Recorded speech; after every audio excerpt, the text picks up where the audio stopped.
Fabienne Lemoyle. Et c'est donc une visite, on le disait, historique que le pape a entamée hier en Irak. Une visite qu'il avait promis dès 2015.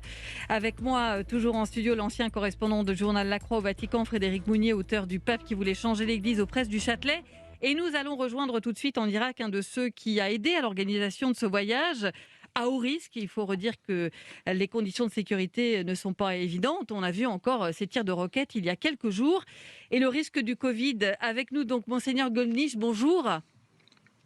Bonjour. Merci beaucoup d'être avec nous ce midi sur Europe 1, directeur de l'œuvre d'Orient. Vous accompagnez le pape dans cette visite depuis hier. Qu'est-ce qui vous marque depuis son arrivée? Pourquoi c'est aussi important et comment ça se traduit justement sur le terrain? Alors, c'est important à plusieurs niveaux. C'est important pour l'Irak, qui souffre atrocement depuis 40 ans, qui est bafoué, qui est méprisé, où tout le monde s'imagine pouvoir intervenir comme ils veulent, et donc de redonner aux Irakiens du respect, de la confiance, de l'espérance. Ensuite, c'est important au niveau interreligieux, puisque le pape, qui a déjà rencontré les responsables de l'islam sunnite, c'est l'une des deux grandes branches de l'islam, a pu y rencontrer l'un des leaders de l'islam chiite, celui qu'on appelle le grand ayatollah Sistani, qui est soucieux de plus d'autonomie du politique par rapport aux religieux. L'ayatollah Sistani, lui, il veut pas que les religieux soient dans la politique.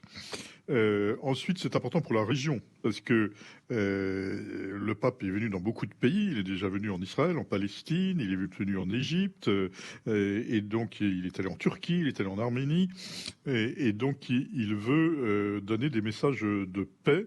Alors pour nous, la paix en français, en France, on y est habitué depuis 70 ans. Alors ça nous paraît un discours un peu convenu. Quand vous êtes dans un pays qui a été déchiré depuis 40 ans par des violences et par des guerres, par les exactions de Daesh notamment, parler de paix, c'est un message très fort qui touche le cœur des gens.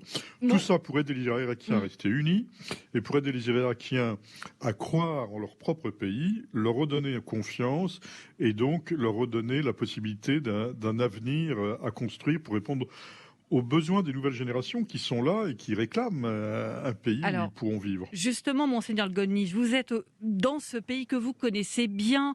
Qu'est-ce qui vous marque depuis que le pape a foulé cette terre et qu'il tenait tellement à fouler justement dans ce que vous voyez, sachant qu'en plus on est avec cette sécurité renforcée, ce Covid qui empêche les bains de foule?